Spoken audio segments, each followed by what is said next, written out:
O canal Audiobooks e Good Vibes disponibiliza um conteúdo de domínio público e propriedade intelectual por acreditar que o conhecimento e a educação devem ser acessíveis e livres e toda a qualquer pessoa. Se você gosta do nosso conteúdo, compartilhe com aquele amigo ou parente que também gosta de livros. Assim, você compartilha conhecimento e ainda me ajuda a fortalecer o meu trabalho. Guia definitivo para não quebrar a cara. As palavras a seguir derivam de conhecimentos que adquirimos não só com base em nossa vida, mas na de milhares de pessoas que ao longo do tempo tocamos de alguma maneira. Não estamos falando de um tapa desmedido, daqueles que machucam e marcam para sempre, mas sim daquele tapa que faz você acordar de um estado de transe, da mãe que te cobra para que você se dê conta dos rumos que anda tomando na vida. Só ouvimos o que gostamos de ouvir e convivemos apenas com quem compartilha dos mesmos gostos e opiniões que nós. Não é à toa que cada vez mais as pessoas não sabem lidar com alguns dos sentimentos mais comuns da vida, como perda, dor e rejeição. Não desvendaremos nenhum segredo, tampouco apresentaremos um maravilhoso manual de conduta sobre como viver a vida. Elas guardam apenas uma série de provocações, algumas que você já deve ter ouvido antes e acabou esquecendo ao longo do tempo. Outras a respeito das quais você nunca tenha pensado. Cabe a você entender qual a melhor maneira de aplicar cada uma delas, sabendo que este livro, resumo, ou qualquer outro, por si só, não vai te revestir de superpoderes. Mantê-lo na cabeceira da cama não vai fazer de você uma super pessoa pronta para mudar o mundo. Mas, veja bem, você possui, sim, toda a capacidade para fazer a diferença na sua vida e na comunidade em que vive. Talvez ninguém nunca tenha te contado isso, mas dá para tentar viver uma vida mais ativa e parar de ficar esperando que o destino presenteie com algo gentil. Talvez tudo de que você precise seja um belo tapa na cara de um presente de um amigo. Vamos lá. Primeiro, você não precisa nem vai conseguir agradar todo mundo. Como 95% das pessoas são imitadoras e apenas 5% são iniciadoras, elas são convencidas mais pelas ações dos outros do que por qualquer prova que possamos oferecer. Na ânsia por passar uma boa impressão, deixamos de fazer muitas coisas com medo de virar a piada do dia. Optamos por não fazer determinada faculdade, receosos do que nossa família possa pensar. Não só por temermos uma reação raivosa, mas também pelo medo que temos da rejeição. De início, poucas pessoas que passaram pelo indivíduo olharam para o alto para checar o que ele estava observando. No estágio seguinte do experimento, também havia 5 pessoas olhando para o céu. A prova cabal veio quando foram colocados 15 atores olhando para cima.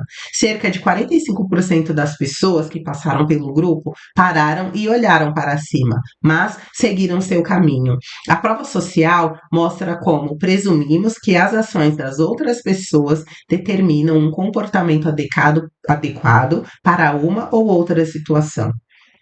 Quando não somos capazes de decidir qual o jeito certo de agir, ou quando bate uma preguiça grande demais para tomar uma decisão, seguimos o impulso de achar que os outros sabem mais do que nós. Na pré-história, correr quando o seu grupo de caça inteiro saía correndo podia ser a diferença entre ficar vivo ou ser devorado por um predador. Migrar para o norte durante o inverno poderia ser a diferença entre morrer congelado ou viver mais uma estação. Seguir um grupo não só nos manteve vivos por muito tempo, como também fez com que a humanidade continuasse a procriar e evoluir. Cumprimos todos esses preceitos para continuar a viver bem em harmonia com o nosso bando. Tomemos como exemplo o Cleiton. Será que você consegue agilizar esses relatórios para mim? Indagou o patrão, naquele tom de voz que mistura pedido com obrigação. Se faz ela feliz, também me faz feliz, ele pensou. Quando passamos tempo demais querendo satisfazer os gostos alheios, deixamos os nossos próprios de lado. Tudo bem que a Odisseia de Cleiton pode soar mundana e irrelevante, mas as pessoas passam a vida inteira fazendo de tudo para agradar os outros e se esquecem de si mesma. Eu gostaria de ter me permitido ser mais feliz. O fato é que, para poder viver bem em sociedade, temos de agradar, nem que minimamente, aqueles que convivem em nosso círculo social. Se está dentro da lei, se o agrada, se o faz feliz e vai deixá-lo satisfeito, vá lá e faça. Afinal, Todos temos apenas esta vida para viver, e se deixarmos as pequenas chances de ser feliz irem embora, talvez elas nunca mais voltem. No processo de tentar viver uma vida mais leve, precisamos aprender a dizer não para algumas pessoas, mesmo que isso acarrete em inimizades. Você nunca vai ser o bom o suficiente para os outros. Se ficar rico e fazer sucesso, vão se lembrar de como era melhor quando você era mais humilde. Se fracassar e for à falência, vão falar que você não tinha o suficiente para o sucesso. As pessoas cobram tanto porque não se trata da vida delas, exigem uma perfeição inalcançável e que afeta apenas quem tenta atingi-la. Quando tentamos agradar aos anseios de todo mundo, acabamos nos podando, deixando de fazer o que nos faz feliz. Sacrificamos nosso bem-estar para tentar agradar aquele vizinho do qual nem gostamos, um colega de trabalho que não liga pra gente, ou até mesmo um familiar que vemos apenas uma vez por ano. A escolha de um parceiro e do rumo que a relação vai tomar diz mais sobre você e suas carências do que você imagina. Seu dedo podre está diretamente relacionado à sua personalidade e ao modo como faz suas escolhas. O psicoterapeuta e escritor Flávio Gicovati aponta que essa ideia de que as coisas do amor acontecem por acaso é equivocada e as pessoas gostam, até para se defender um pouco da sua má competência para escolher. Mas o que Marco Túlio não leva muito em conta é essa nossa tendência de não percebermos quando erramos. O problema está no costume que temos de cometer o mesmo tipo de erro uma vez após a outra, sucessivamente, e continuar nos machucando. Precisamos encarar a triste realidade de que o amor da nossa vida pode ser um câncer, como aquela estranha vontade de pular ao olhar para baixo quando estamos no alto de um edifício. Quando a gente se apaixona, ocorre um forte fluxo de hormônios para o cérebro, como a ocitocina, a dopamina e hormônios sexuais como o estrogênio e a testosterona. Você está de boa vivendo sua vidinha mais ou menos, até que aquela pessoa que não vale nada causa essa overdose de tesão e bem-estar no seu cérebro. De acordo com o estudo da psicóloga Abigail Marsh, da Universidade de Georgetown, lá nos Estados Unidos, essas descargas ativam o mesmo mecanismo cerebral que a dependência do cocaína.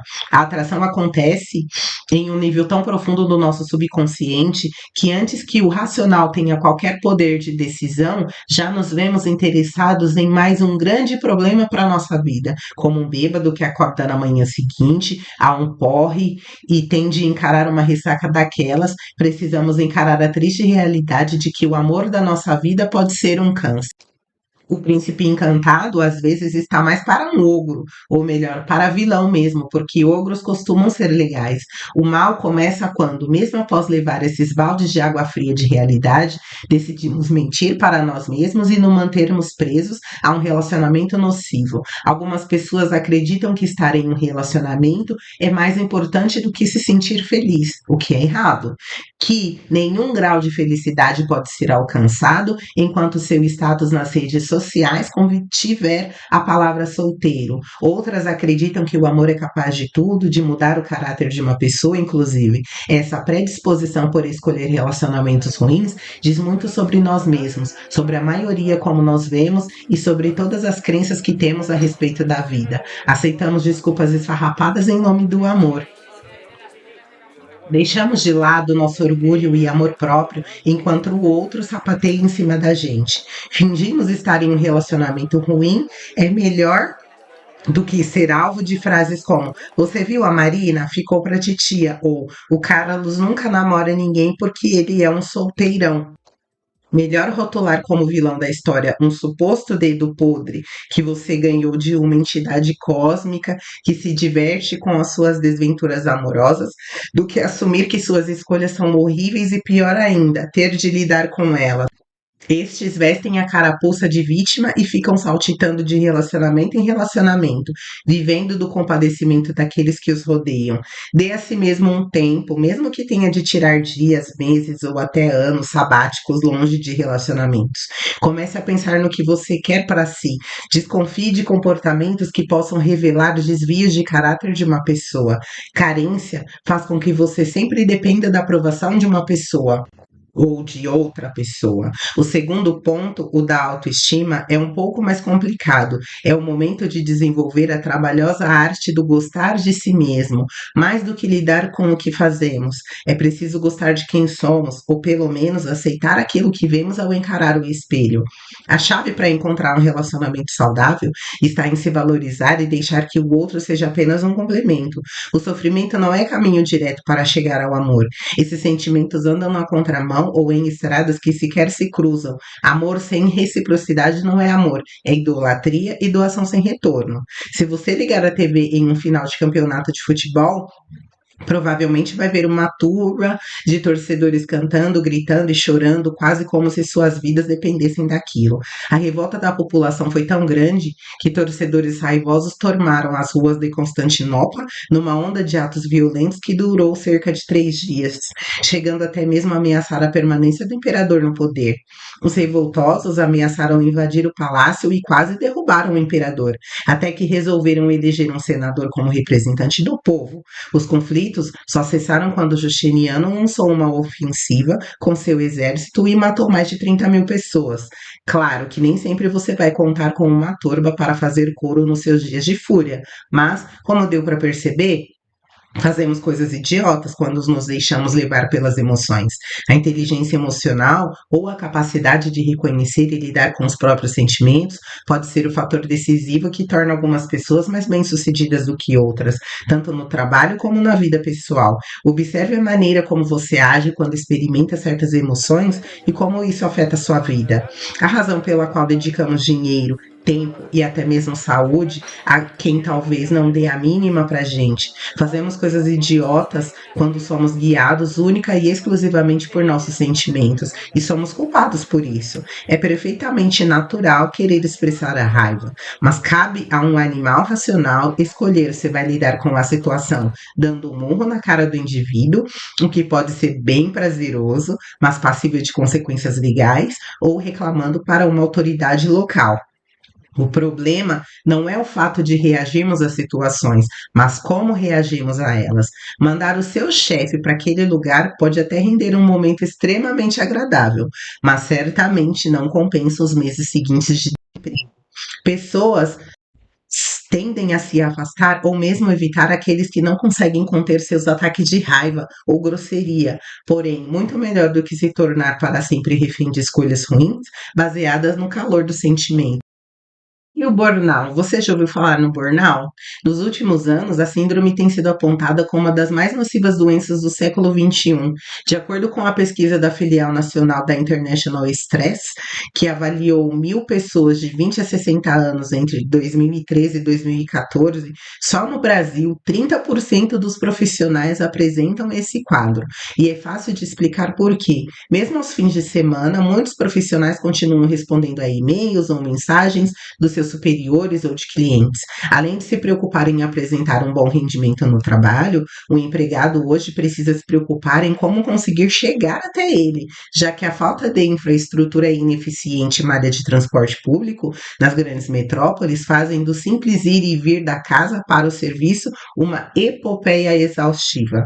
Uma pesquisa sobre mobilidade urbana encomendada pela rede Nossa São Paulo apontou que um morador da capital paulista perde 45 dias a cada ano se deslocando da casa para o trabalho e vice-versa. Essa sobrecarga afeta diretamente a qualidade de vida de um indivíduo. Nessa nossa ânsia de fazer mais coisas do que um ser humano é capaz, acabamos agindo como um peixinho que tenta sair da água e sapatear tal qual um bailarino do The Lord of the Dance. Dizer não é posicionar-se como um indivíduo com vontades próprias.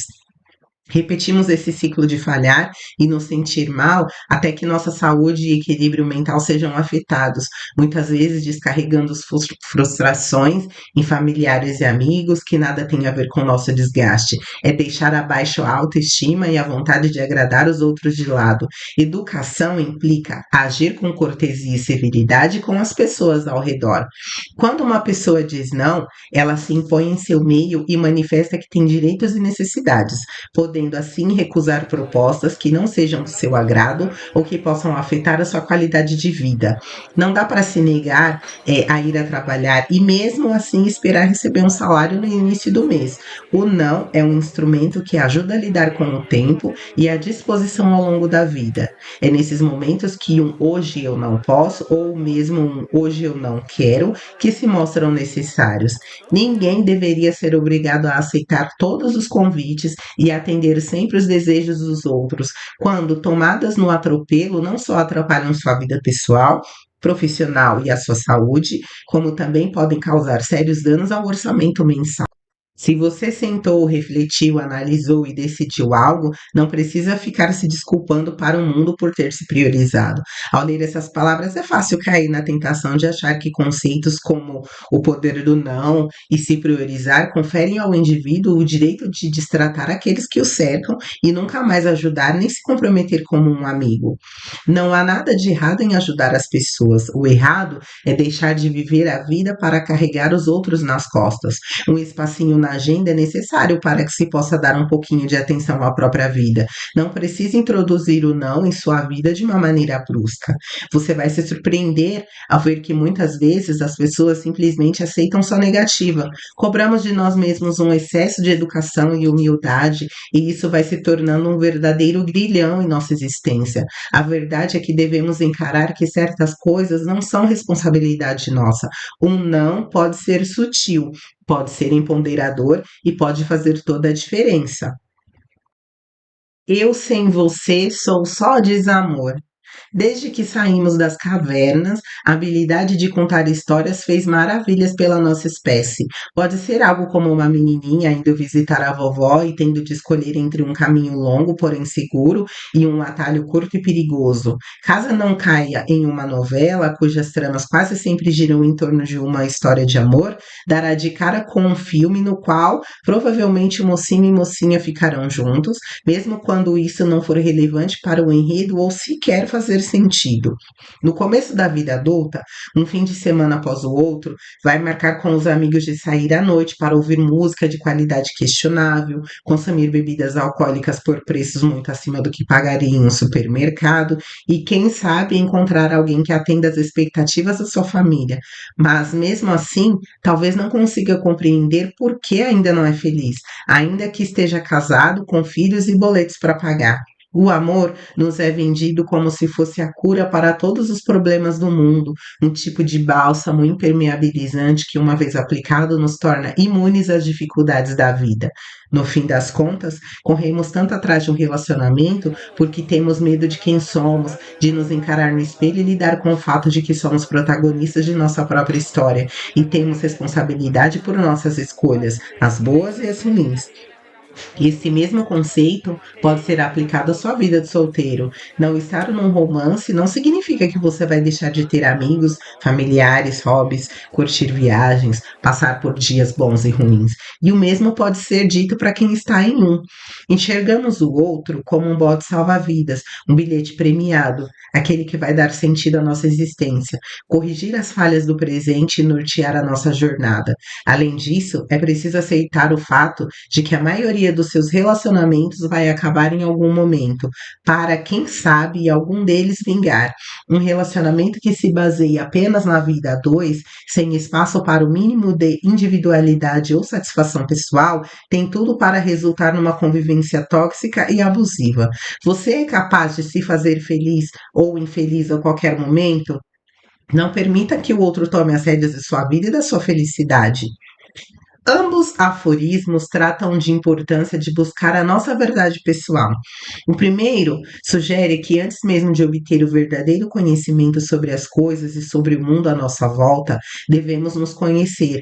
Antes que você resolva tocar um foda-se para tudo e todos, o que pode ser libertador, porém problemático para quem deseja viver em harmonia com a sociedade fora da prisão, você precisa ter consciência de que o que define sua vida são suas escolhas e o modo como reage às situações. O problema é que, enquanto você perde, o problema é que quanto você perde tempo tentando agradar demais os outros, pode perder também momentos preciosos ao deixar as suas ideias ideias e convicções de lado. Você precisa ter consciência de que o que define sua vida são suas escolhas e o modo como reage às situações. Saiba que, em muitos momentos, algumas pessoas se aproximarão de você para opinar sobre as suas decisões e escolhas, mas, na maioria dos casos, você não precisa dar satisfação a elas. Se transam esporadicamente, se moram em lugares diferentes, se estão noivos há mais de uma década ou casaram pouquíssimo tempo depois de se conhecerem, são informações que interessam somente a você e a pessoa com quem se relaciona. Mesmo que nossa amiga Maria reapareça solteira meses depois no encontro familiar, muitos vão questionar sua solidão como se fosse uma doença ou um transtorno de personalidade. Somos livres para nos relacionar ou não. Somos muito mais do que um status nas redes sociais. Quando se tem filhos, pode existir uma pressão para que o indivíduo se doe mais à família do que ao trabalho.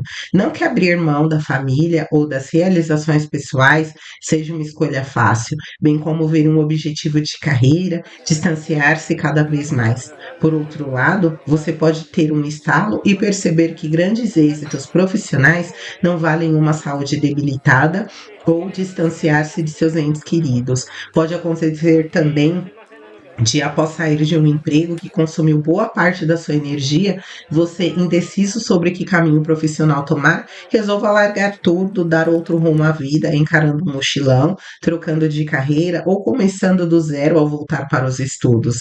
Por mais próximos que os outros estejam, foram as suas costas que aguentaram o peso da bagagem. Cabe somente a você decidir o rumo a tomar e arcar com quaisquer que sejam as consequências. De todo modo, naturalmente haverá pessoas apontando o dedo e criticando a maneira como você resolveu levar a vida. Ninguém além de você pode tomar tal decisão. Se você avaliou bem as possibilidades, montou sua estratégia e tem confiança no que faz, vá em frente e boa sorte. É tentador receber elogios e a aprovação dos outros. Na ânsia do reconhecimento alheio, acabamos nos dissociando do que realmente somos. Todos precisamos definir metas e trabalhar com objetivos que nos desafiem e nos tirem da zona de conforto, mas não pode ser ao custo de nossa essência. Não troque sua identidade e sua opinião pela mera aprovação dos outros. Lembre-se de que a felicidade e a realização precisam estar consolidadas dentro de você para só depois se expandirem e se exteriorizarem. Você pode não resolver um problema com a mesma mentalidade que o criou. A maneira como lidamos com isso é o que vai determinar o tipo de pessoa que seremos e como viveremos o resto dos nossos dias. É o velho clichê de que são os percalços que nos definem e fazem de nós quem somos. Na maioria das vezes, contudo, por simples relaxo mesmo. Tudo bem chegar um pouco mais tarde hoje, ninguém vai se importar, pensava ele. Por não buscar uma especialização, tem visto vários colegas de trabalho sendo promovidos enquanto ele permanece estagnado no mesmo cargo e com o mesmo salário. Uma hora ou outra a ficha cai, e se ela demorar demais para cair, o impacto pode ser devastador. É normal se sentir frustrado e puto ao cometer um erro, mas frustração e estresse refletem o modo como reagimos a situações ruins. Isso até a primeira noite em que bebeu umas cervejas a mais e começou a chorar, feito um recém-nascido, desesperado à espera do peito da mamãe. Você pode tentar fugir da verdade, mas uma hora ela vai bater à sua porta. Tudo começa com a citação do problema em si. O médico ele só pode operar um paciente se tiver clareza acerca do mal que o aflige. A maior parte das doenças pode ser tratada se for diagnosticada em seus primeiros estágios, porém, a partir do momento em que fazemos repetidamente algo que nos traz graves consequências, isso deixa de ser um erro e se torna uma escolha. Aquela pequena infiltração no teto da casa pode virar uma cachoeira em poucos meses. Uma despesa desnecessária e um problema gigante, especialmente quando o telhado cair na sua cabeça. Muita gente tem a tendência de cometer o mesmo erro de uma despesa desnecessária e um problema gigante, especialmente quando o telhado cair na sua cabeça. Muita gente tem a tendência de cometer o mesmo erro de novo, de novo, de novo, mesmo estando ciente das consequências. É só reparar na quantidade de indivíduos que conhecemos que teimam em insistir no mesmo tipo de relacionamento destrutivo, vez após após outra. Grande parte das crenças e filosofias concorda que somos criaturas sujeitas a falhas. Quando o fim de um namoro se aproxima, naqueles instantes derradeiros em que o casal ainda está junto, mas sabe que as coisas não andam bem, um chama o outro para conversar. Como em toda DR, chovem acusações mal entendidos. Um levanta a voz e o outro fica ofendido. Essas duras palavras, antítese de tudo em que os românticos acreditam, não é entender que o relacionamento havia acabado de vez. Se um relacionamento fosse uma casa, o amor seria a fundação, as vigas que mantêm a construção em pé. Difícil mesmo é arranjar motivos para ficar junto de alguém. Parte do processo de amadurecimento é entender que nem tudo é para sempre. Quando escolhia se unir, um casal se resignava a nunca mais procurar a felicidade em outro parceiro. Se uma viúva resolvesse se casar novamente, isso poderia causar um escândalo. Isso sem contar os séculos em que o matrimônio era praticamente tratado como um acordo comercial, no qual a esposa era negociada como se fosse uma mercadoria. A dificuldade em conciliar duas vidas se apresenta nas variáveis que envolvem um relacionamento. Em alguns casos, a resposta pode até não ser nenhuma das opções. Diversos casais se relacionam por anos a fio e, mesmo assim, moram em casas separadas. Fora do campo das coisas práticas, outros elementos são tão necessários quanto o amor para fazer um relacionamento vigar. E isso é ótimo. Pode até ser especial no coração de seus familiares e amigos queridos. Examinando com frieza tudo o que fazemos em vida, pouco importa para o legado da civilização humana, que pelo jeito vai se estender por mais alguns milênios, caso não se exploda como uma bomba nuclear antes. Na real, somente a minoria da minoria conseguirá gravar seu nome na calçada da fama, onde figuram personalidades como Júlio César, Napoleão, Nicolau Copérnico, entre outros. Todos somos capazes de amar, de fazer viagens maravilhosas, de galgar uma posição de destaque em uma empresa. Sim, esse pensamento nihilista pode soar meio deprê, mas na verdade é libertador. As crianças que nasciam no século XX, na segunda revolução industrial, viviam em condições bem diferentes das de hoje. Assim, o modo como tratamos nossos jovens foi se alterando e sérias providências contra o trabalho infantil foram tomadas. Contudo, após o fim da Segunda Guerra, uma preocupação desmedida em relação à criação das crianças aumentou mais e mais. Assim, muitos jovens chegam à vida adulta mimados, sem jamais ter tido qualquer pedido negado. Nem sempre somos tão bonitos como imaginamos, nem tão geniais, nem tão talentosos. Anseios como esses levaram o homem à lua, permitiram a descoberta da penicilina, o desenvolvimento da informática, entre outros avanços da humanidade nos últimos anos. O problema é que, ao ser criado e tratado como um pequeno floco de neve, dificilmente esse jovem estará pronto para lidar com o fracasso ou a rejeição. Faltam-lhe experiência, vivência e calos nas mãos para lidar com os percalços da vida com a calma e a tranquilidade necessárias. Imagine você, criado a vida toda como um potencial salvador da humanidade, tendo de lidar com um mercado de trabalho inflado e sem muitas oportunidades. Em vez de ser um manda-chuva logo no primeiro emprego, iniciar a carreira como estagiário, muito longe de qualquer decisão corporativa relevante. O simples fato de ser tratado como alguém especial não significa que isso corresponda à realidade. A maneira como nos vemos nem sempre é um reflexo fiel do que realmente somos. É assim que compreendemos o que é equilíbrio, é assim que criamos uma metodologia, como naquela anedota da mamãe passarinho que ensina seus bebês a voar atirando-os do ninho. Quando assumimos que não somos a salvação da humanidade encarnada, conseguimos lidar melhor com nossa existência. Talvez precisemos mesmo é de pequenas boas ideias que nos ajudem a pagar as contas e levar nossa vida melhor, ser uma pessoa comum e ir vivendo de conquista em conquista do que ser especial, estático, tentando lidar com o peso da própria excepcionalidade. A quantidade de trabalho é a mesma. Vamos falar sobre as segundas-feiras. Odiar as segundas-feiras é apenas uma das muitas provas de que não sabemos lidar com as consequências das escolhas que fazemos ao longo da vida. Assim, Romeu, se não tivesse o nome de Romeu, conservaria tão preciosa perfeição que dele é sem esse título. Essa é a natureza das coisas como são.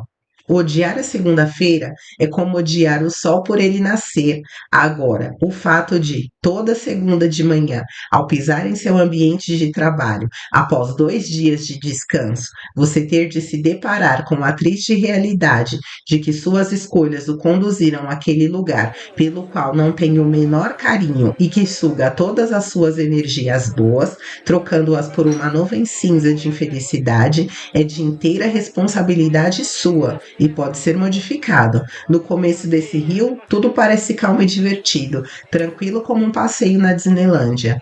Caso você não seja o sortudo herdeiro de uma família rica, provavelmente terá que continuar ralando para pagar suas contas, não tem jeito. A correnteza do rio acelera e quando você se dá conta, está cercado por uma paisagem desoladora. Daí você esquece a rotina do trabalho e se permite viver um pouco.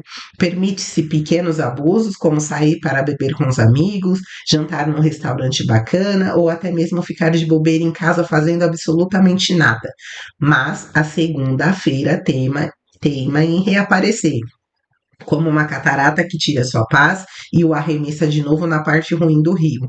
Toda segunda-feira é um lembrete inconveniente de como a alegria do fim de semana é transitória e de que sua rotina diária é bem menos interessante do que aquilo que você faz aos sábados e aos domingos. Depois, numere-as em ordem crescente, de menos para mais desagradável, e avalie as situações sobre as quais você tem pleno domínio e aquelas sobre as quais seu controle é zero.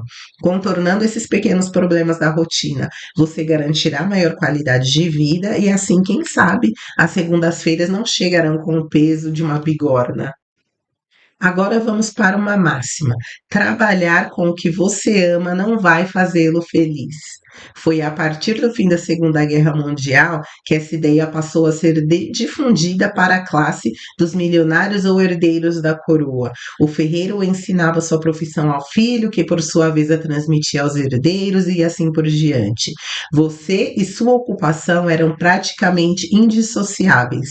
Enquanto seus chefes enriquecem e se divertem em suas viagens a Miami, você continua cortando tudo o quanto é gasto para dar conta do aluguel no início do mês.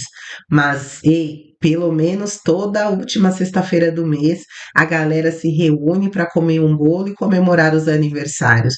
Uma cortina de fumaça para que você convenientemente se esqueça de que precisa receber um salário digno para cumprir uma função numa empresa. Uma profissão que de tão perfeita não pareça trabalho. Mentiram para você. Mentiram para você. Ter que ler várias redações com o mesmo tema era algo entediante para ele.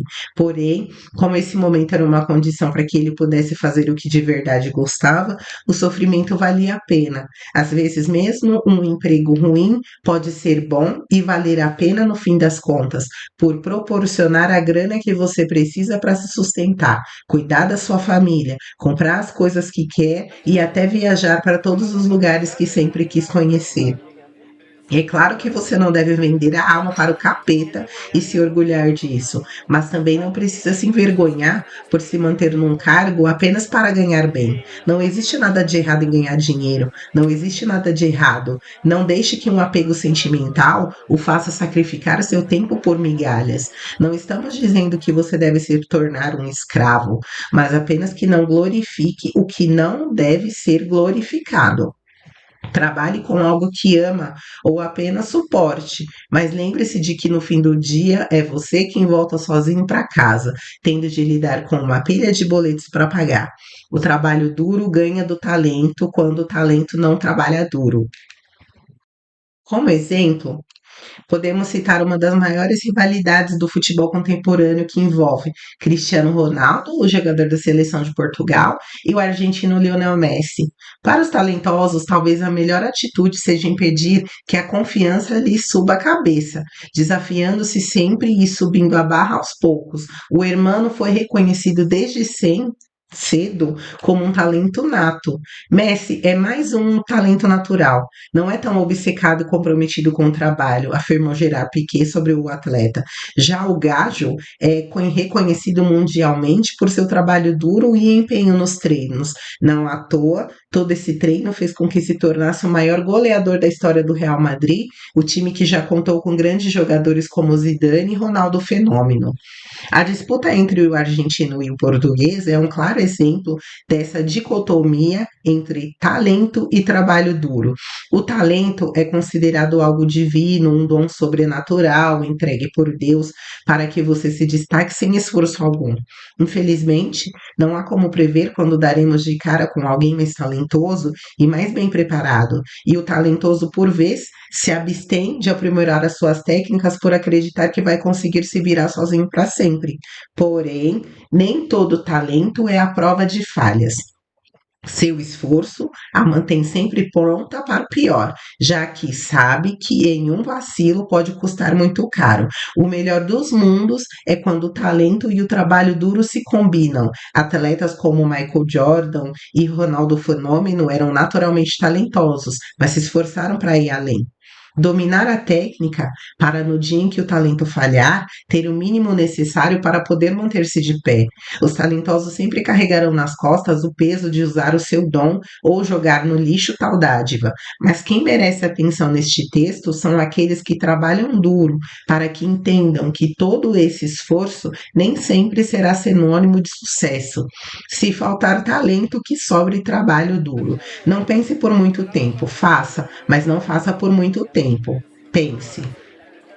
Combinando teorias administrativas propostas pelo engenheiro de Minas francês Henri Fayol e de algumas das ideias do professor norte-americano William Edwards Deming, foi criado o sistema de aprimoramento constante, que serviu como chave do sucesso para grandes empresas japonesas como a Toyota.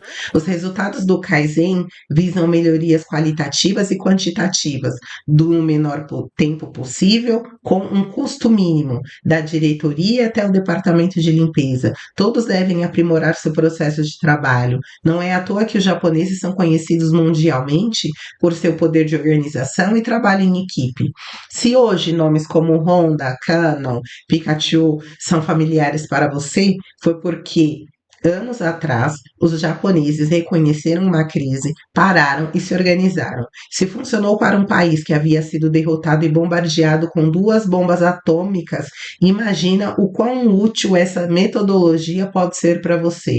Não é necessário um método tão complexo como Kaizen para aplicar à sua vida. Vamos supor que você deseje começar a investir no mercado de ações.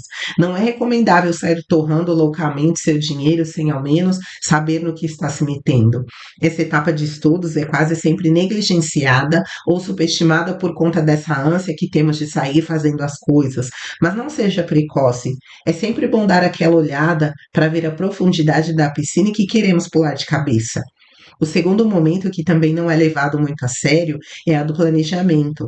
O planejamento serve para traçar qual caminho mais adequado para você. Na empolgação, tendemos a criar o cenário mais otimista possível em relação ao tempo, o que raramente condiz com a realidade.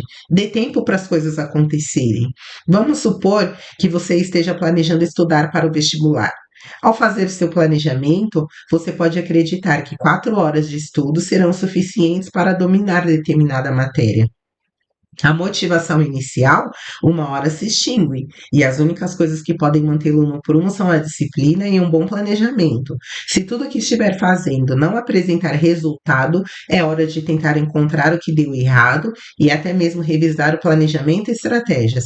A real é que você precisa de planejamento, e veja bem, nem mesmo grandes empresas são imunes ao fracasso. Quando se falava em alugar uma fita VHS ou um DVD, era impossível não recordar da marca azul e amarela. Mesmo com tanto sucesso, a falta de visão e do planejamento fizeram com que a companhia não enxergasse a revolução do streaming, e a Blockbuster restou assistir à ascensão de uma pequena concorrente, a Netflix, que futuramente se tornaria uma gigante do entretenimento, oferecendo filmes e séries online. A vida pode até parecer mais divertida se levada como uma peça improvisada, mas quando tudo der errado, você vai se arrepender arrepender de não ter ensaiado um pouquinho mais.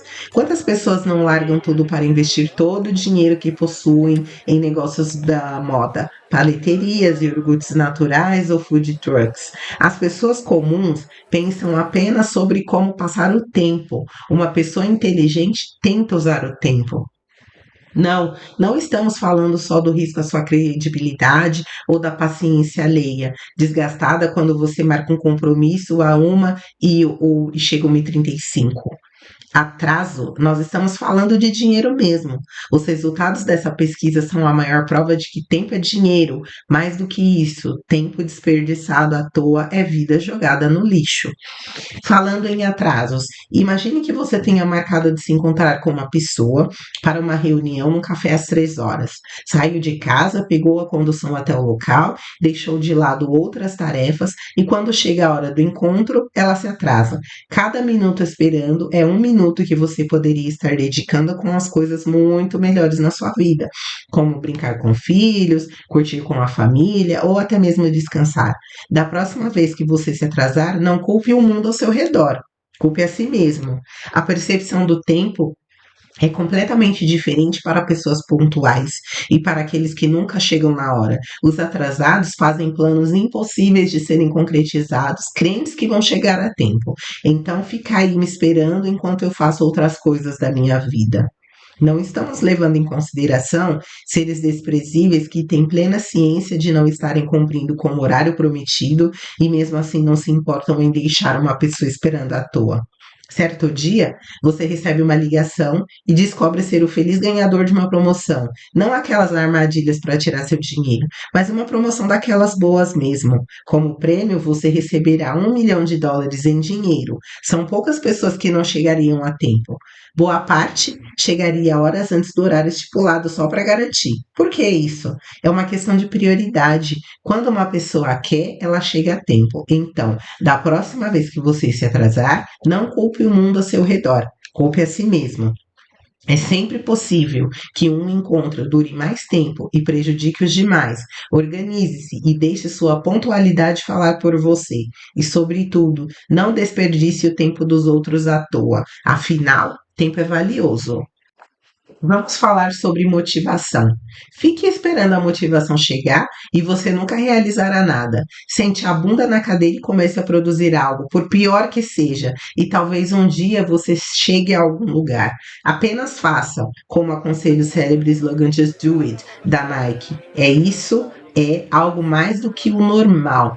Mesmo assim, muitos alunos desapontados desistem logo nas primeiras aulas. Em um bate-papo informal, George R. Martin, autor lá do Game of Thrones, mundialmente conhecido por sua demora em finalizar os seus livros, perguntou a Stephen King, autor de diversas obras-primas do terror como It, A Coisa e O Iluminado, qual era o segredo para que ele conseguisse escrever tantos livros. Quando você fica dependente de motivação para fazer algo, doutrina seu cérebro a acreditar que determinada tarefa só pode ser realizada em certo estado de espírito. O ato de apenas fazer algo suprime os sentimentos e estados emocionais da equação. Pergunte a qualquer artista como ele vê hoje sua primeira obra e quanto aprendeu ao longo do caminho. É a arte de rascunhar e rascunhar e rascunhar até chegar perto de algo bacana. Uma maratona começa meses, anos antes do tiro da largada. Com o tempo, os trotes se tornam mais longos e viram uma corrida leve. Depois de muito tempo de trabalho, que faz o trabalho sair perfeito. Isso é ótimo, mas não dá para depender dos acasos do destino. É a disciplina que vai manter a máquina rodando nos outros 364 dias do ano em que você não estiver inspirado. O sucesso é uma consequência e não um objetivo. Vamos falar em sucesso? Você não leu errado. Vamos falar de sucesso. Sucesso profissional é superestimado e que uma parcela delas faria qualquer coisa para desvendar os truques e os segredos para alcançar o sucesso da maneira mais rápida possível. Foi por causa destes anseios que surgiu a indústria do empreendedorismo de palco, criada com o único intuito de oferecer fórmulas mágicas para que você atinja o ápice da sua carreira em pouco tempo. Basta dar uma passada de olhos pelas prateleiras das livrarias para constatar como se proliferam obras de autores com dicas e teorias mirabolantes para você decolar de vez no emprego ou fazer seu negócio próprio prosperar. Ser um workaholic, um viciado em trabalho, acabou se tornando uma virtude profissional bastante apreciada por parte das empresas. Como consequência, eles não hesitam em ficar até mais tarde, acumular bancos de horas e trabalhar aos fins de semana. Tudo isso somado à enorme concorrência do mercado de trabalho. Cria-se assim uma inequação. Vive-se para o trabalho acima de tudo. Apesar de ter dado duro para chegar ao topo de uma das companhias mais conhecidas do planeta, para ele a família estava acima do sucesso profissional. E mesmo que Jeff soubesse disso antes mesmo de entrar na empresa, precisou de 4 anos na Pfizer para descobrir na prática que não teria êxito em conciliar os dois âmbitos. Alguns podem até falar que isso é óbvio, que qualquer pessoa sabe disso. Pode ser algo claro para você. Pouco tempo depois de dar à luz, Marissa optou por abrir mão de sua licença maternidade e voltar ao batente quando o bebê tinha apenas 2 semanas de vida. Mesmo após sair da Yahoo em 2017, jamais esboçou qualquer remorso ou arrependimento por ter priorizado a vida profissional. O blogueiro Ron Arkansas, parceiro da consultoria de gerenciamento da norte-americana Sheffer Consult e autor dos livros DGE Workout e Simple Effective, realizou sua pesquisa de doutorado comparando o sucesso na vida familiar com o sucesso na vida profissional. Para isso, contou com a ajuda voluntária de alguns professores de medicina. Tais escolhas se acumularam e resultaram em sucesso na carreira ao custo do fracasso na vida familiar. É como se essas pessoas assumissem a posição de motoristas na esfera profissional, conduzindo o carro, e ao mesmo tempo a posição de passageiros na esfera familiar, simplesmente deixando a vida conduzi-las sem qualquer controle sobre ela. Uma resposta sincera a essas perguntas pode ajudar a direcionar o foco para nossos reais objetivos e como devemos proceder para alcançá-los, o que não significa que isso seja algo imutável e sem adaptações. Ao refletir sobre essa perspectiva, é possível até que você passe a considerar como bem-sucedida uma carreira com certos benefícios e regalias, e não necessariamente o cargo de CEO de uma multinacional. Uma pesquisa recente no site de empregos Glassdoor descobriu que 57% dos usuários da plataforma levam muito em conta benefícios e vantagens antes de aceitar um trabalho, sendo essas suas principais reivindicações. Por fim, é preciso entender que a expressão ter sucesso nunca denotou algo simples, pois seu sentido é totalmente subjetivo. O que é sucesso para você pode não ser para seu vizinho.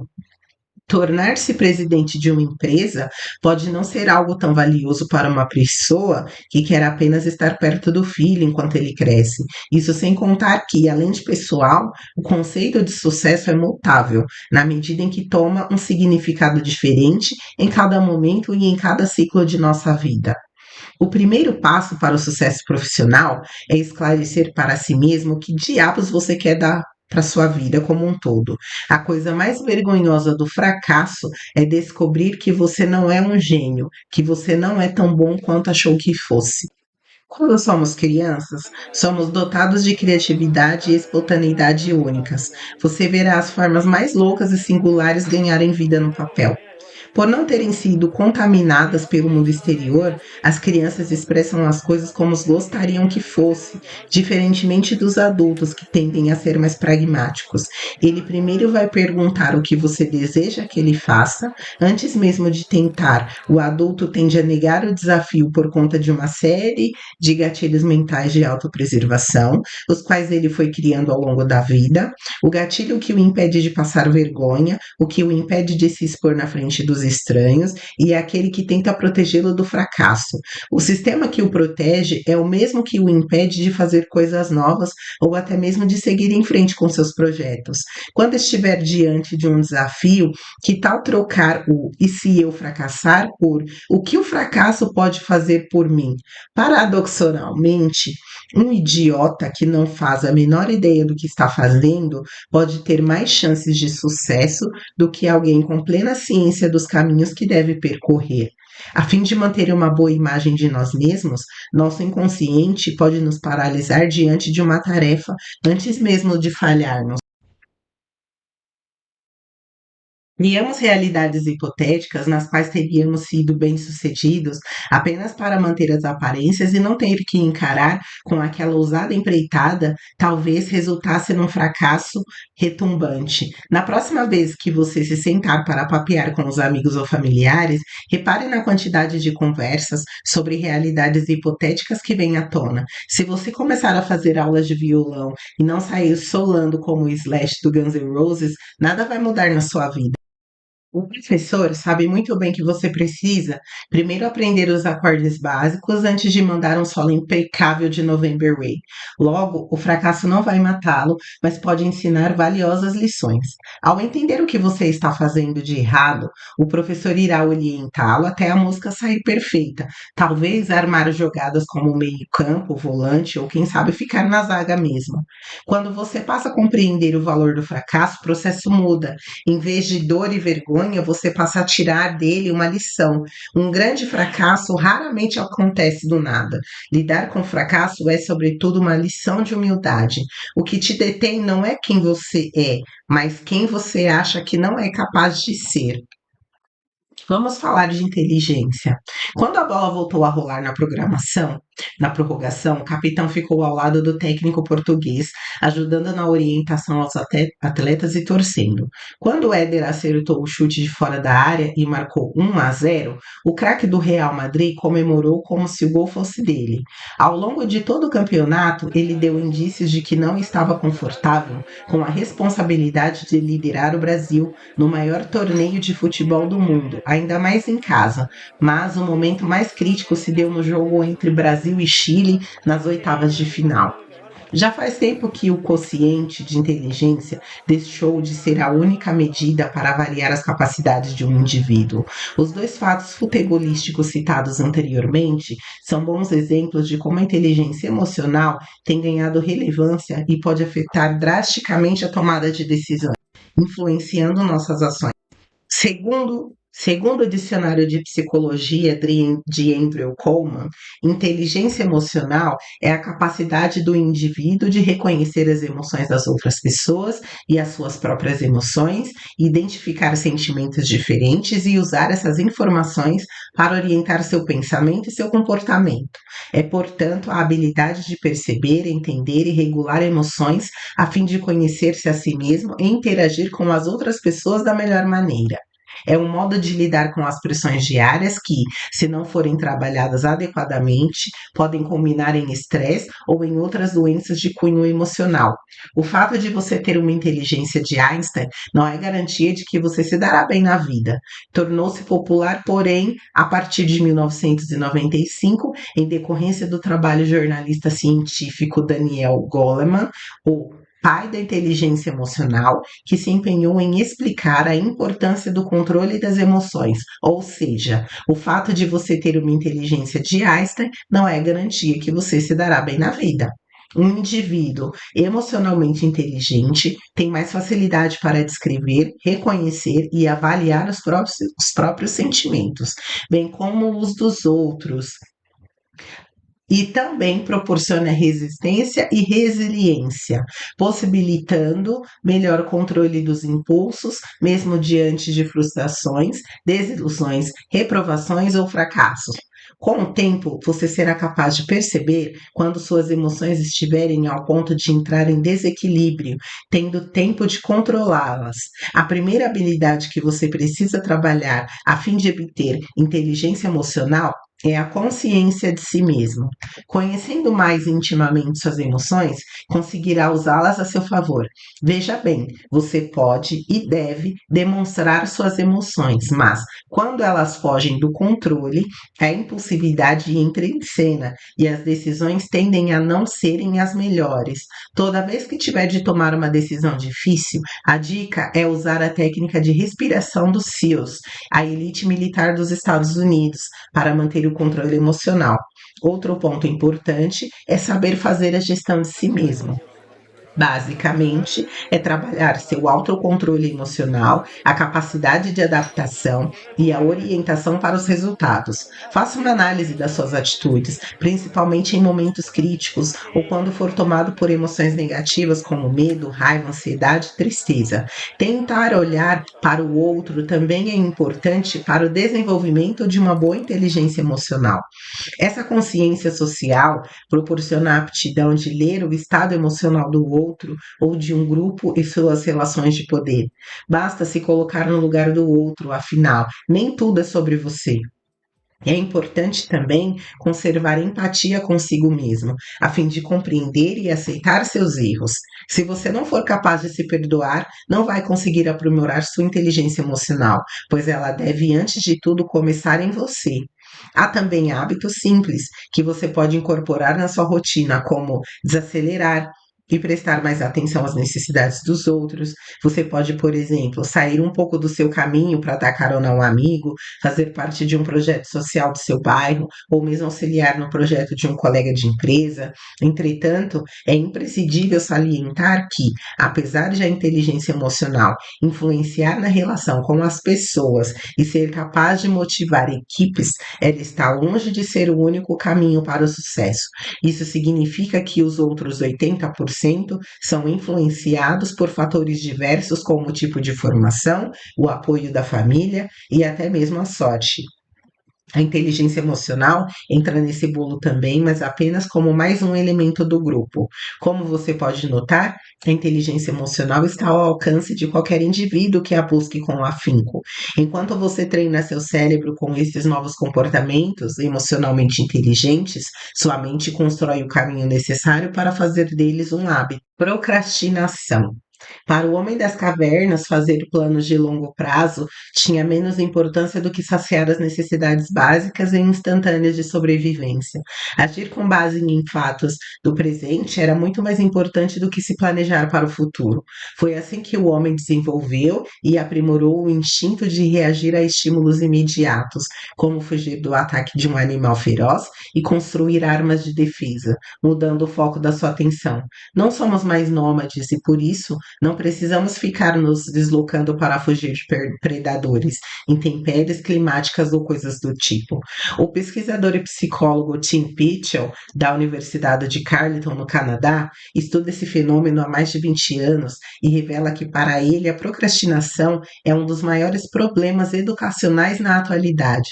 Às vezes, são coisas muito simples como adiar a arrumação do armário ou a limpeza do quarto. Em outros momentos, são coisas mais críticas e que exigem mais tempo e comprometimento com maior risco de falha, como atualizar o currículo, procurar um novo emprego, enfrentar uma situação incômoda, correr atrás de uma realização a médio prazo. O grande problema é que quando esse eterno adiamento em fazer aquilo que é necessário acaba prejudicando a carreira, o trabalho ou os relacionamentos. Se você tiver consciência das coisas que adiou nos últimos tempos, certamente seu cérebro está neste exato momento elaborando todo tipo de desculpa engenhosa para justificar que o agora, o hoje, não é o momento ideal para tirar um plano do papel. Estou muito velho, estou muito jovem, muito arriscado, muito cedo, muito tarde.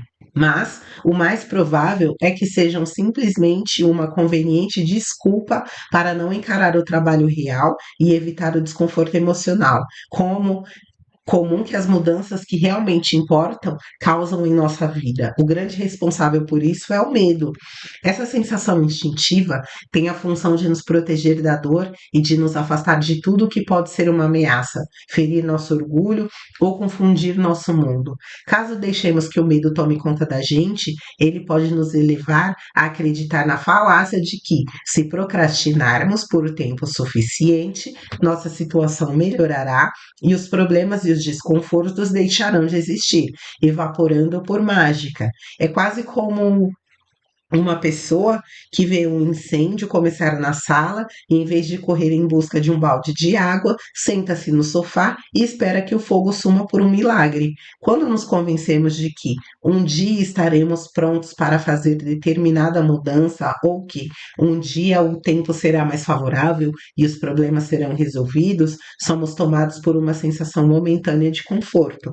Isso leva os adiadores a mergulhar numa eterna sensação de culpa, tensão, estresse, ansiedade, com a autoestima lá embaixo, por falhar em se programar direito para fazer as coisas com antecedência, como imagina que os outros estejam fazendo. Isso pode se dar tanto com atividades que a pessoa considere pouco atrativas, como com coisas que ela realmente gosta de fazer. Procrastinação é tomar a decisão de não fazer algo, mesmo sabendo que no longo prazo isso será pior. E erra quem pensa que se trate de uma simples questão de gestão de tempo. É sobre hábitos antigos e a dificuldade de controlar emoções e impulsos, por consequência, acabam afetando o nosso tempo. Provavelmente você vai perceber que o que se propõe a fazer demanda muito mais tempo do que o disponível. Por exemplo, em vez de estabelecer como meta escrever um livro, é mais construtivo pensar primeiro em escrever um parágrafo. Às vezes você acumula um monte de atividades para fazer pela manhã, mas funciona melhor no período da tarde. Quando tiver clareza sobre seus horários de maior rendimento, deixe as tarefas mais difíceis ou complexas para esse momento. Para não se distrair durante as atividades, utilize alguma metodologia de gestão de tempo. Enquanto durar o Pomodoro, você pode se comprometer a realizar a atividade com o maior foco possível, ganhando a pausa como recompensa. Tudo isso ajuda a deixar o período de tarefa menos maçante e mais efetivo. Levando isso em conta, quando precisar entregar um trabalho às 9 da manhã, imagine a si mesmo na angústia de finalizá-lo no desespero durante a madrugada anterior à entrega. Isso pode ajudá-lo a cumprir suas obrigações de maneira mais racional e organizada. Quando procrastina, você sobrecarrega a si próprio, só que em um tempo que ainda vai chegar. A empresa dele vai de vento em polpa e ele é um dos grandes responsáveis por isso, já que controla com mão de ferro todas as áreas e todos os projetos que chegam lá há 10 anos. Mesmo quando não está presente fisicamente no trabalho, o Gerson não desgruda os olhos do celular, respondendo prontamente a e-mails e chamadas até quando ocorrerem esse em horário de descanso. Chegou a passar mal no trabalho por falta de descanso, dorme sempre pouco e mal, apresenta lapsos de memória e uma constante variação de humor. O burnout designa o esgotamento físico ou mental provocado pela sobrecarga de trabalho. Com o tempo, o termo passou a englobar as mais diversas profissões, reforçando o lado obscuro do autossacrifício. O que se sabe é que na mente daqueles que sofrem desse transtorno, os problemas parecem insuperáveis. Tudo é muito sombrio e é difícil reunir energia suficiente para se cuidar. É como se a pessoa estivesse completamente bloqueada, agindo de modo automático e passivo.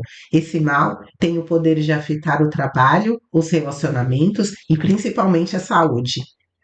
Do lugar de motivação, irritação, falta de concentração, desânimo, sensação de fracasso.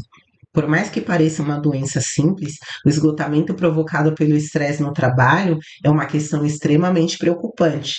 Tanto que só nos Estados Unidos há uma estimativa de que se gastem de 125 a 190 bilhões de dólares em saúde pública anualmente para tratar indivíduos acometidos por esse esgotamento. No Brasil, 30% dos profissionais apresentam esse grau máximo de pane no sistema, conforme pesquisa da National International Stress, que avaliou de 1.000 pessoas de 20 a 60 anos entre 2013 a 2014. O sujeito pode até ser o primeiro a chegar e o último a sair do trabalho, mas seu rendimento não é proporcional ao tempo que ele passa ali. Podemos listar 3 sintomas de quem sofre de burnout.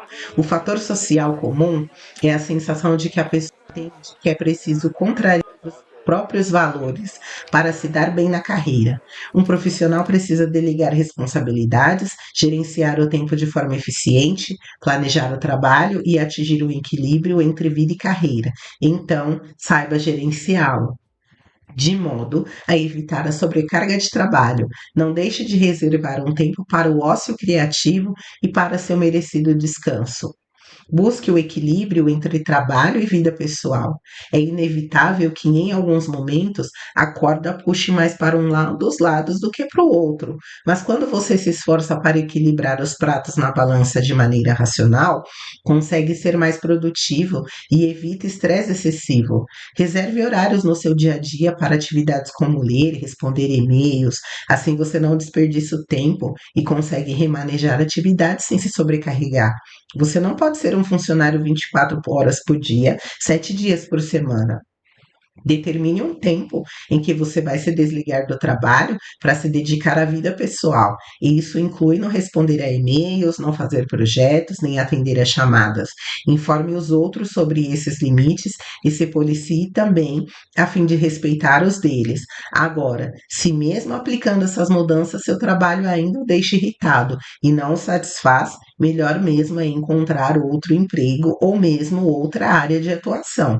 O tempo é o bem mais precioso do qual dispomos. Então, saiba gerenciá-lo de modo a evitar a sobrecarga de trabalho.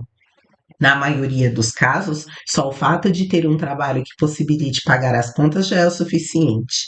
A ausência de trabalho para a realização de exames médicos e licença médica, o termo designa a situação de estar presente sem o posto de trabalho, mas com a mente distante, desatenta. Esse mecanismo fisiológico surgiu há bilhões de anos, com os primeiros organismos unicelulares. Centenas de milhões de anos depois, conforme as formas de vida foram se tornando mais complexas, com caçadores e predadores no encalço de suas potenciais presas, o estresse passou a funcionar como uma resposta hormonal a alguns tipos de ameaça. Mas foi somente quando começamos a sentir medo de que esse mecanismo passou a nos perturbar. Como resposta aos perigos, os organismos passaram a acionar uma série de reações que alteravam o funcionamento de todo o corpo, e o estresse tende a causar esse desequilíbrio. Para explicar, vamos parar um minuto e refletir sobre paletas mexicanas, que de mexicanas não tem muita coisa. Durante alguns anos, esse tipo de sorvete foi o queridinho em muitas cidades brasileiras, com recheios diversos como leite condensado, brigadeiro, creme de avelã. As paletas caíram no gosto popular. Não era difícil você encontrar uma paleteria ou meia dúzia delas em bairros movimentados das capitais. O que os consumidores não sabiam é que esse tipo de sorvete foi, na verdade, uma invenção brasileira. Passamos tempo demais falando sobre como é importante acreditar nos nossos sonhos e continuar seguindo em frente, mas nos esquecemos de dizer que você precisa pensar no que está fazendo também. Não demorou muito tempo para que as lojas franqueadas, espalhadas pelas mais diversas cidades, se provassem não lucrativas e começassem a fechar as portas. Continuar na faculdade, se formar, passar no exame da OAB, trabalhar no escritório e ter uma vida miserável e, aos 80 anos, no seu leito de morte, olhar para trás e se arrepender das escolhas que fez. Desistir parece uma palavra negativa demais. Só faltavam 3 anos, acredite, vai ser melhor para você. Na América Latina, temos o costume de celebrar quando uma menina chega aos 15 anos. Em suas origens tribais, esse ritual preparava as meninas para o casamento. Todos os anos, a fim de marcar a passagem para a vida adulta, rapazes escalam uma estrutura de madeira de cerca de 30 metros, muito parecida com um andaime, e apesar de normalmente não incluírem formigas, salões de festas enfeitados ou um salto para a morte, chegar aos 18 anos de idade é um desses momentos importantes. Para os mais sortudos, os 18 anos vêm com a escolha da faculdade e da carreira que exercerão pelo resto da vida. No outro, temos que decidir sobre coisas que afetarão nossa vida para sempre. Aos 18 anos, poucas pessoas te alertam sobre o fato de que concluir uma faculdade não é garantia de uma carreira bem estabelecida. O número de vagas no mercado de trabalho é menor do que a quantidade de egressos no superior. O século XXI, hiperconectado e dotado de um mercado de trabalho dinâmico, fez com que os estudos da cátedra não conseguissem manter o passo das exigências do dia a dia de uma empresa. Aliás, aproveitando a deixa, vamos falar sobre o que é sucesso.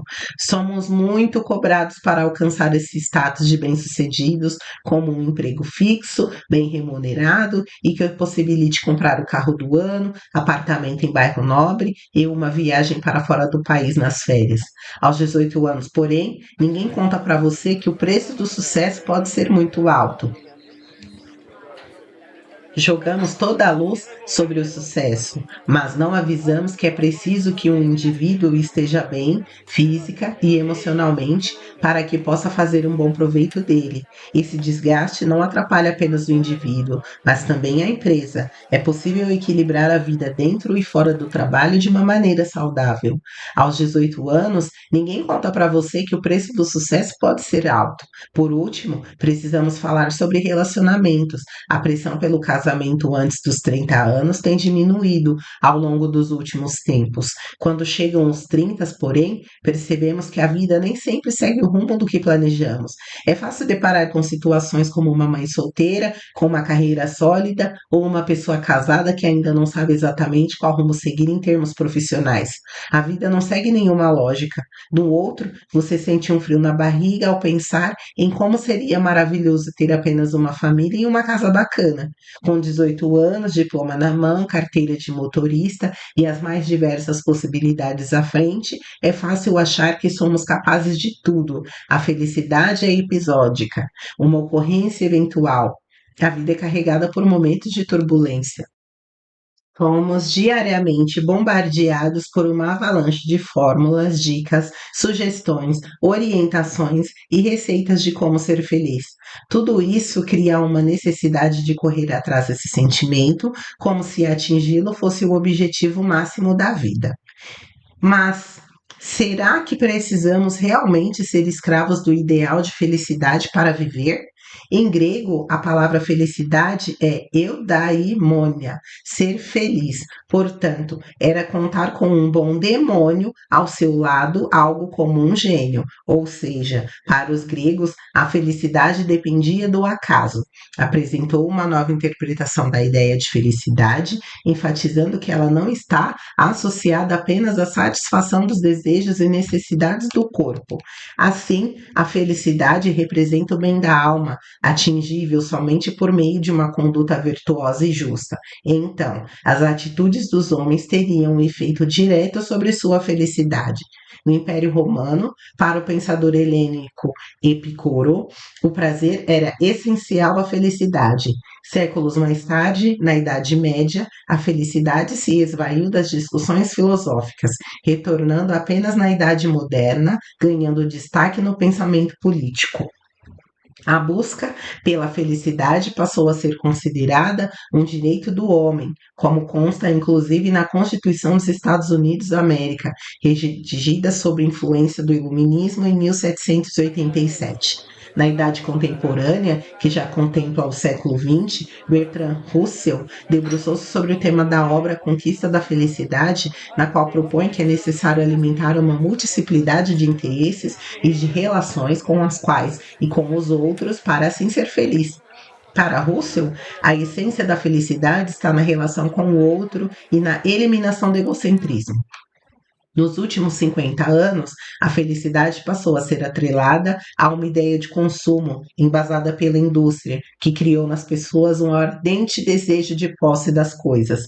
O problema é que o desejo por alguma coisa desaparece tão logo essa coisa é conquistada, o que resulta em uma nova busca e em uma necessidade contínua de procurar a felicidade fora de si, incorrendo num círculo vicioso. Essa cobiça pela felicidade causa vários problemas, Como esse algo a mais não é palpável e tampouco é um sentimento pleno, afinal, não somos felizes, temos momentos felizes, acabamos frequentemente frustrados com a sensação de que falhamos e de que a vida que as outras pessoas orgulhosamente exibem nas redes sociais é bem mais feliz que a nossa. Sentimentos de ansiedade, tristeza e angústia têm feito parte da vida dos pequenos, com o agravante de que eles ainda não têm estrutura emocional para lidar com isso. Como resultado, temos gerações desprovidas de inteligência emocional para suportar críticas, discordâncias e empecilhos que atravancam planos e idealizações. O desejo por alguma coisa desaparece, tão logo essa coisa é conquistada, o que resulta em uma nova busca, em uma necessidade contínua de procurar a felicidade fora de si, novamente incorrendo num círculo vicioso. Ainda que evitemos veementemente, a tristeza é fundamental e tem a função de atuar como um luto necessário para que aprendamos com as diversidades.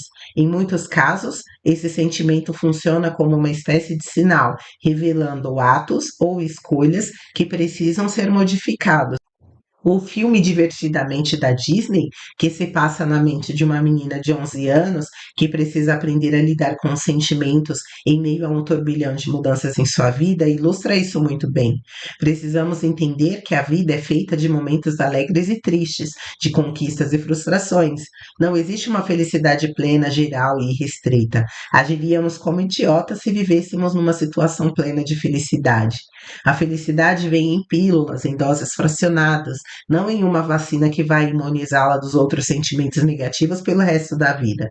Se há uma certeza na vida, é a de que os obstáculos surgirão.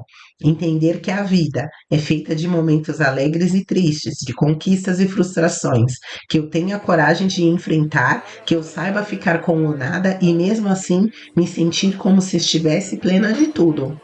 Se pudéssemos demarcar o ponto certo da vida em que passamos a lidar mais com a solidão, esse momento seria a vida adulta. Quando você já saiu da escola e começa a trabalhar sério, sempre falta tempo e você não consegue mais ver seus amigos com a frequência que gostaria. Aos poucos, as saídas começam a rarear na contramão das ressacas que tendem a ser cada vez mais intensas. Aquele encontro com os amigos no fim de semana vai virando o encontro do mês e quando você se dá conta, só vê seus amigos em aniversários e olhe lá. Uma pesquisa da Universidade de Swinburne, na Austrália, afirmou que a solidão pode levar ao surgimento de males como ansiedade, depressão e a paranoia. Cabe neste momento fazer uma distinção entre o que é solidão e o que é solitude. Para o teólogo alemão, a linguagem criou a palavra solidão para expressar a dor de estar sozinho. Se na sua vida a solidão foi de algum modo imposta, talvez seja o momento de buscar ajuda. Solidão é basicamente a dor de estar sozinho. Estar sozinho pode parecer desolador, mas precisamos também ser capazes de apreciar nossa própria presença. Você espera a sua namorada para poder ver um filme, espera que seus amigos decidam primeiro para só então escolher o que vai beber. No coletivo, deixamos o eu de lado em prol do que é mais bem aceito pelo que nos cercam. Se na sua vida a solidão foi de algum modo imposta e você se sente oprimido por ela, talvez seja o momento de buscar ajuda. Se a solidão lhe causa dor, é preciso tomar atitude e driblar esse estado negativo. Vale até uma pequena ousadia, como puxar papo com um estranho, ou mesmo começar um novo curso ou uma atividade como dança. Mas não tenha medo de reservar alguns momentos só para você. Sozinho, você pode descobrir muito sobre si mesmo. É como se o nascimento fosse uma espécie de lançamento da pessoa à sua própria sorte. Mas nos distinguimos um dos outros pela maneira como lidamos com a solidão e com o sentimento de liberdade ou de abandono que dela decorre, dependendo do modo como interpretamos a origem de nossa existência. O homem se torna autêntico quando aceita a solidão como preço da sua própria liberdade e se torna inautêntico quando interpreta a solidão como abandono, como uma espécie de desconsideração de Deus ou da vida em relação a ele. Permanece na vida sendo um coadjuvante em sua própria história. Para falar de amizade e tempo, a ligação entre os atores Arnold Schwarzenegger e Sylvester Stallone pode servir como um ótimo exemplo. O próprio Schwarzenegger revelou em sua biografia que considerava Stallone como seu grande adversário nos cinemas e fazia de tudo para ficar à frente dele. O filme Rota de Fuga, produção de 2013, conta com a participação dos dois astros como protagonistas. Você tem sido um inimigo fantástico e um amigo melhor ainda, é tudo que posso dizer. Quem acompanha os dois nas redes sociais sabe o quanto a amizade deles é sincera. Sylvester Stallone não levou o prêmio, mas a amizade se fortaleceu ainda mais. Amigos de verdade são os irmãos que você escolhe para sua vida. Existem poucos sentimentos mais nobres do que uma amizade real e sem interesse. Você pode ter um vínculo com o irmão por conta do grau de parentesco. No entanto, pode não ter nada mais em comum com ele, discordar de suas atitudes e manter um contato pífio. No trabalho, você pode ter colegas e passar mais tempo com eles do que com sua própria família ou namorada, mas uma vez que você saia da empresa, vai ver que só em pouquíssimos casos esse convívio todo se converte em amizade. Num relacionamento, você pode criar um grau de amizade com seu parceiro ou parceira, mas são raras as histórias em que essa amizade resiste ao término do relacionamento, quando já não existe um interesse comum. Mas amigo, amigo do peito, amigo de verdade mesmo, esse não precisa de vínculo familiar para gostar de você. Um amigo pode achar você feio, pensar diferente, discordar da maioria das suas atitudes e ainda assim estar ao seu lado. O estudo aponta ainda que indivíduos que se mantinham em um grupo social como de amigos tinham uma taxa de sobrevida 50% maior quando comparado aos mais solitários. De acordo com pesquisadores, pessoas sociáveis parecem colher recompensas extras de seus relacionamentos, já que se sentem menos estressados. Amigo, amigo, não precisa de vínculo familiar. Uma amizade sincera, no entanto, te oferece toda a franqueza de que você precisa no momento certo. Uma verdade vinda de um amigo pode atingir o ponto certo e fazê-lo refletir e reavaliar seus atos e conceitos. Um amigo pode não simbolizar a maturidade em pessoa. Tê-lo ao seu lado não significa necessariamente que você não vai cometer algumas cagadas, tomar porres homéricos ou se enfiar em situações merda, pois sempre existem a possibilidade de ele ser mais sem noção do que você. E a amizade é sobre isso também. Tal como um padre no confessionário, um amigo pode ouvir coisas que não revelaríamos nem para familiares ou parceiros, sem fazer julgamentos ou tomar partidos. É claro que quando mais novo, você consegue fazer amizades com mais facilidade. Com o tempo, no entanto, você vai perceber que sua vida vai fazer uma seleção natural, restringindo cada vez mais os vínculos de amizade. Depois disso, seus círculos sociais começam a diminuir até quase sumir completamente depois dos 60 anos. Tal qual um bom vinho, a amizade tende a melhorar com o passar do tempo. Uma boa amizade, no entanto, carece alguns cuidados, por mais orgânica e natural que seja.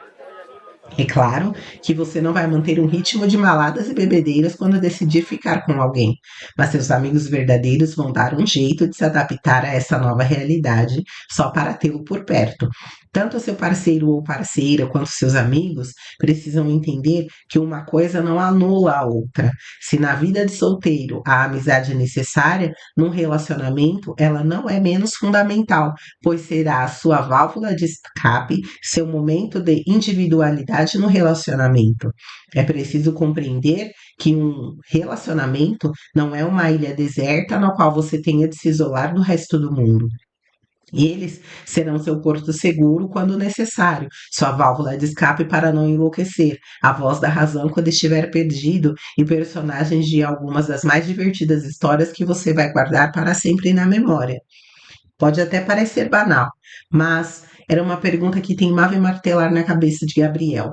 O mais confuso para Gabriel era que sua vida não apresentava qualquer razão aparente que justificasse sua tristeza. O que ele sentia era uma tristeza persistente, mas não total e nem a todo instante. Era como se tivesse uma pedrinha pentelha no sapato que, por mais que incomodasse, não feria a ponto de ser retirada imediatamente. A tristeza é um dos raros momentos que nos permitem reflexão, uma volta para nós mesmos, uma possibilidade de nos conhecer melhor, de saber o que queremos, do que gostamos e o que repudiamos. Diferente da depressão, a tristeza é uma resposta a estímulos internos, como recordações e memórias, ou até externos, como a perda de um emprego ou um fim de um relacionamento. Por incrível que pareça, a tristeza em si não chega a ser uma emoção, já que é uma resposta imediata a um estímulo. Quando tristes, podemos chorar pela morte de um ente querido, por exemplo. Como a vida não é feita só de coisas boas a todo momento, não há como fugir do estado de tristeza. Mas como é a imposição da ditadura da felicidade, que nos obriga a sorrir mesmo quando não estamos bem, instaurou-se uma verdadeira caça às bruxas a fim de evitar o sentimento negativo.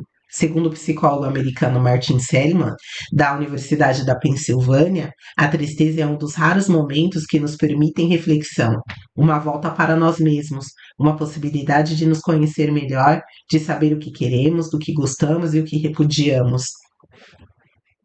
É com a tristeza de uma demissão que podemos sair da zona de conforto e correr atrás de outras boas oportunidades. A mesma pesquisa revelou que, porém, pessoas que ficaram paraplégicas em acidentes recuperaram seus níveis de felicidade 2 meses depois, ou seja, quando a tristeza representa um sentimento saudável e natural da vida, ela tende a ser finita e passageira. Os idosos geralmente são mais positivos, encaram a tristeza com maior naturalidade e até conseguem ver a injustiça com compaixão e sem desespero. Como eles reconhecem que não poderão viver para sempre, conseguem enxergar a vida por um aspecto positivo. Ou seja, quando reconhecemos que não temos todo o tempo do mundo, enxergamos nossas prioridades de maneira mais clara. As mídias sociais têm sua parcela de culpa por essa concentração de tristeza nos mais jovens. De acordo com um estudo realizado pela Universidade de Stanford, nos Estados Unidos, Facebook e Instagram nos dão uma falsa percepção de como os outros são mais felizes do que nós. Assim, temos a impressão de que somente nós estamos tristes e acabamos nos isolando, o que pode agravar o problema. Ficar de castigo, não ganhar o que queria no aniversário, levar um pé na bunda, tirar notas baixas, perder uma amizade, entre outras coisas, você vai sem sentir a dor e vai ter que aprender a conviver com o luto, mas não há mais nada a ser feito. Então não adianta se culpar ou se martirizar. Você pode pedir desculpa, reconhecer seus erros, ter mais empatia com seus pais, perdoá-los e seguir em frente. Nossa mente pode trabalhar em um turbilhão de causas e consequências por uma situação simples e relativamente fácil de resolver. Por isso, recomendamos que você compartilhe suas dificuldades com outras pessoas confiáveis, em vez de passar noites em claro sofrendo. Você vai perceber que duas cabeças pensam melhor do que uma. Nosso humor é influenciado inclusive pelo clima. Somos mais propensos a sentir sono, letargia e até mesmo uma queda emocional após o pôr do sol, devido ao aumento de produção de hormônio melatonina. Se você se sente melhor no período da tarde, por exemplo, procure concentrar tarefas mais desafiadoras ou estressantes nesse período, pois seu humor estará favorável. Por isso, permitamos-nos estar tristes, chorar, se sentirmos necessidades, falar e deixar as palavras fluírem com nossas emoções. Fiquemos aborrecidos, tenhamos medo, esperança, prazer, amemos tudo, porque temos apenas uma existência e precisamos experimentar as mais diversas situações da vida. Caso você esteja manifestando alguns desses sintomas, recomendamos fortemente que procure um médico. A adolescência é uma das poucas épocas da vida em que, apesar de não saber quase nada, você tem certeza de tudo. Pergunte a um jovem de 15 anos o que ele quer da vida e ele provavelmente vai responder sem titubear quais serão os seus passos para os próximos 20 anos. Repita a pergunta ao mesmo jovem 10 anos depois. Mais para os 30 do que para os 20. Muitas pessoas passam por isso, principalmente depois de 1, 2 ou 3 anos formadas e sem a menor perspectiva de serem o próximo case de sucesso na capa da revista Forbes. O ator Harrison Ford tinha 33 anos quando interpretou Han Solo em Star Wars, Uma Nova Esperança, seu primeiro personagem de sucesso. Sylvester Stallone só conseguiu emplacar o projeto do Rock, um lutador aos 30 anos, depois de ter trabalhado como segurança e ator pornô. Leonardo da Vinci, um dos maiores gênios de todos os tempos, só conseguiu vender sua primeira obra depois dos 30. Haja vista artistas como os Vincent Van Gogh, Franz Schubert e Johann Sebastian Bach, que só começaram a fazer sucesso depois que já tinham batido as botas. Novo talento alcança fama e fortuna aos 14 anos de idade. Ninguém morre de alegria ao pensar que vai ter que trabalhar por anos a fio para ser bem-sucedido. Isso sem contar a pressão para que a gente decida cada vez mais cedo o que vai fazer da vida. Um jovem mal completa 18 anos e, ao sair do colégio, com um diploma em mãos, tem que escolher a carreira que vai exercer para o resto da vida. Vivemos essa dinâmica de sermos empurrados como bonecos de pano de uma escolha para outra. Você com certeza conhece alguém que desistiu de alguma faculdade no meio. Assumir que você não sabe exatamente que rumo está tomando é entender que está perdido. Alguns vão considerar o que você ama como besteira ou perda de tempo. Aproveite para fazer de cada passo que porventura der para trás um impulso para ir para frente. Fique tranquilo, ninguém tem plena noção do que vai fazer pelo resto da vida. Se você pensa que pode ou se pensa que não pode, de qualquer forma você está certo. Se você nasceu pobre, vai morrer pobre. Ela sugere que, apesar de possuirmos certo grau de livre-arbítrio, tudo o que nos acontece estava destinado a acontecer. Ao cair nessa de se você nasceu pobre, vai morrer pobre, o indivíduo se submete aos caprichos do destino e provavelmente continuará pobre pelo resto da vida. Isso tudo faria sentido se não fossem os diversos exemplos que contradizem tal afirmação. O que essas pessoas têm que os outros não têm? Sorte, talento? Ou será que eles simplesmente se negaram a aceitar serem incapazes de conquistar algo melhor? É tudo uma questão de condicionamento. Eles vêm por meio de nossos pais e familiares, imprensa, igreja, sistema de ensino e etc. Desde pequenos, absorvemos conhecimento, seja pelas nossas próprias experiências ou mesmo por ensinamentos que nos são transmitidos. Aceitamos que as crenças e os medos de terceiros como se fossem nossas verdades. Permitimos que os outros ditem a maneira como vivemos. Para além da infância, durante toda a vida, buscamos referências em nossas experiências prévias, como uma forma de nos moldar ao ambiente. Tomemos como exemplo uma mulher vestindo uma burca, aquela peça feminina que cobre todo o corpo, obrigatória em países islâmicos. Essa adaptação faz com que aceitemos muitas coisas como verdade absoluta, criando diversos limites em nossa vida. A crença limitante nada mais é do que uma suposta verdade que foi dita tantas vezes que você não a contesta mais. Tais crenças vão desde as mais simples, como para ser bem-sucedido você precisa de uma faculdade, só viaja quem tem muito dinheiro e abrir um negócio próprio é muito arriscado, até algumas mais perigosas, como estou fadado a esse estilo de vida porque esse é o meu destino. Isso tudo, caso você tenha muita sorte, é o problema é que aceitamos essas crenças e os medos de terceiros como se fossem nossas verdades. Claro que fazer algo como investir em ações não é fácil. Podemos também designar esses comportamentos como condicionamento operante. O termo foi cunhado pelo psicólogo norte-americano Skinner após uma série de experimentos com ratos. Depois de um tempo repetindo o mesmo ciclo, os ratos aprenderam que se pressionassem a alavanca, receberiam comida. Crença limitante é isso. Você é o ratinho, e assim você nunca se permite, ganhando em troca apenas uma comidinha insossa. Você sempre pode mais. Tudo de outrora. O que tinha tudo para ser uma operação militar tranquila acabou se transformando em um dos maiores desastres da história do exército inglês em seus conflitos contra os franceses. Dos 1.400 homens liderados pelo general inglês, 900 foram mortos. Em meio ao caos e desordem, as tropas acabaram tendo que recuar, sagrando os franceses como os vencedores do conflito.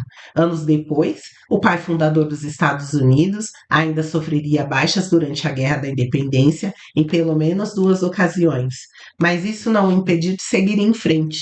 O lendário Steve Jobs chegou a ser demitido da Apple, empresa que ele mesmo criou na garagem da sua casa, numa articulação que muitos considerariam como um golpe. Para ele, porém, isso não passou de um obstáculo em uma longa jornada que culminaria com seu ingresso anos mais tarde.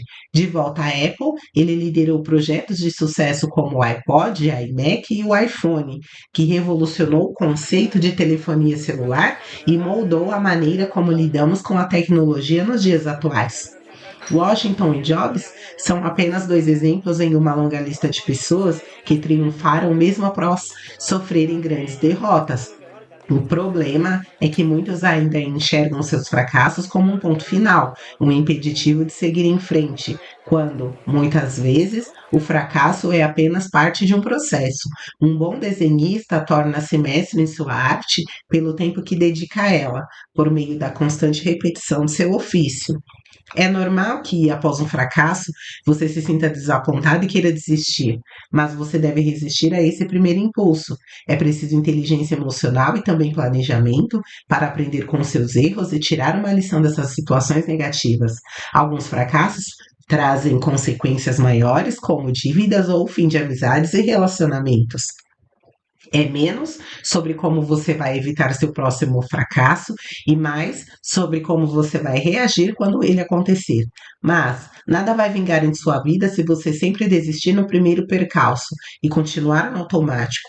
Quando Arnold Schwarzenegger quis tentar uma carreira no cinema, muitos agentes torceram o nariz. Sem ele, Conan, o Bárbaro, o Exterminador do Futuro, provavelmente nunca teriam saído do papel e os filmes de ação não teriam conhecido um de seus maiores astros.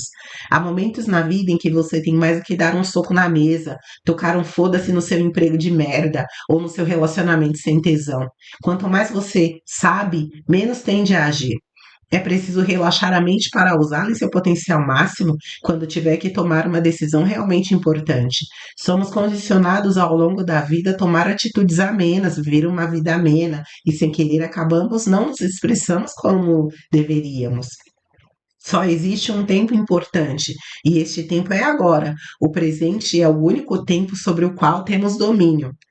Você é infinito, você é finito. A cada segundo você abre mão de viver milhões de possibilidades. Você envelhece. A virtude e a energia que antes estavam lá parecem não voltar mais, como um amigo querido da juventude, cujo caminho se separou do seu. Na sua idade, você já não se recupera tão rápido.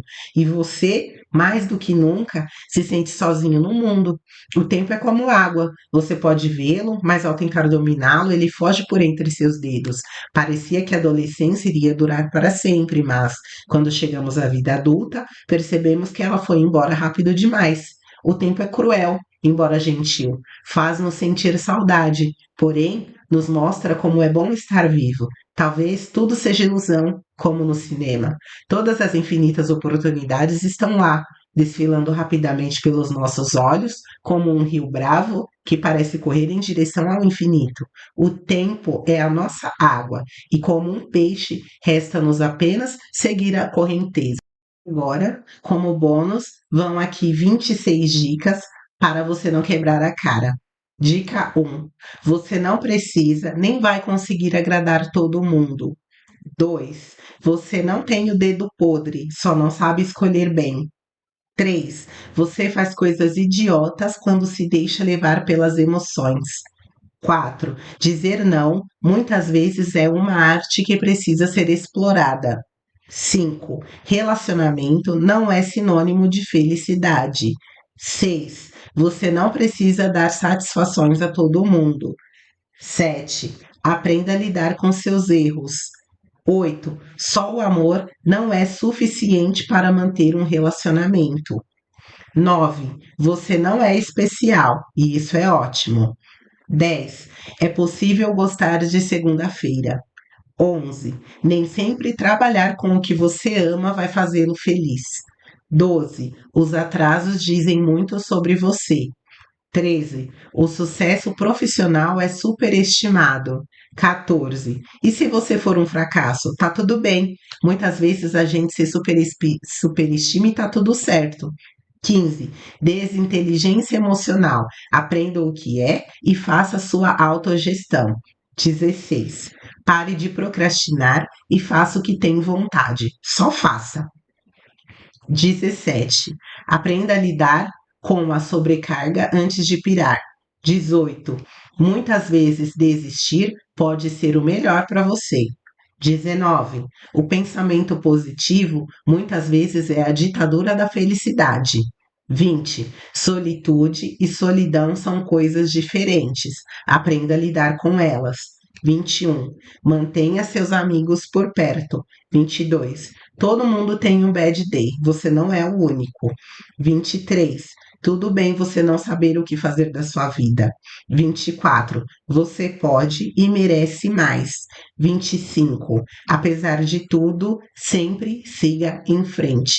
E 26. Aprenda a gerenciar seu tempo. Now, audiobooks e good vibes. Imagine o impacto que podemos criar quando compartilhamos. Não seja egoísta, compartilhe e leve esse conhecimento adiante. Faça parte dessa onda de espalhar conhecimento.